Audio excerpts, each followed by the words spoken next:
हुजूर वक्फे नौ के बच्चों को क्या करना चाहिए कि वो आगे बढ़े? क्या करना चाहिए आगे बढ़े? उनको सबसे पहली बात तो नमाज़ें वक्त पर पढ़नी चाहिए हैं।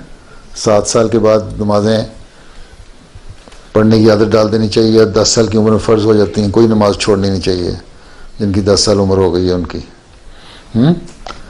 5 नमाज़ें वक्त पे पढ़नी चाहिए, ठीक। फिर नमाज के अल्फाज जितने हैं, दुआएं जो हैं, सब कुछ है, वो अच्छी तरह याद करने के बाद उसका तर्जुमा सीखना चाहिए, ठीक, ट्रांसलेशन आनी चाहिए।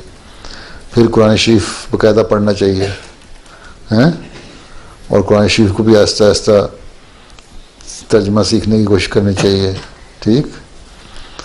रोज़ाना स्कूल जाने से पहले कुरान करीम पढ़ के जाना चाहिए, ठीक, ताकि अल्लाह ताला से भी ताल्लुक़ बढ़ता चला जाए, ठीक।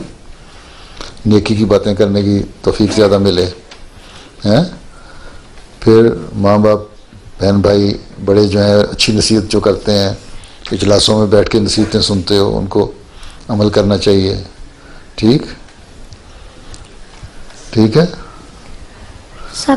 और फिर अपनी जो तुम्हारी स्कूल की पढ़ाई है उस पर भी पूरी तवज्जो देनी चाहिए, ठीक है। अच्छी तरह पढ़ो, गौर से पढ़ो, ताकि अच्छी पोजीशन आए, ठीक है, और आगे तरक्की करते जाओ। तो दीन की तालीम को भी और दुनिया की तालीम को, स्कूल की तालीम को भी, सारी जो तुम्हारी एजुकेशन है ना, उसको अच्छी तरह हासिल करो। किसी चीज़ में पीछे नहीं रहना चाहिए। एक नेकियों में आगे बढ़ना चाहिए। कुरान करीम में लिखा हुआ है कि नेकियों में आगे बढ़ो, हर अच्छा काम जो है ना उसमें आगे बढ़ो, ठीक है। जब हम देखो ना कि स्वयं ने कोई अच्छा काम किया है तो तुम कोशिश करो कि मैंने इससे ज़्यादा अच्छा काम करना है, हैं।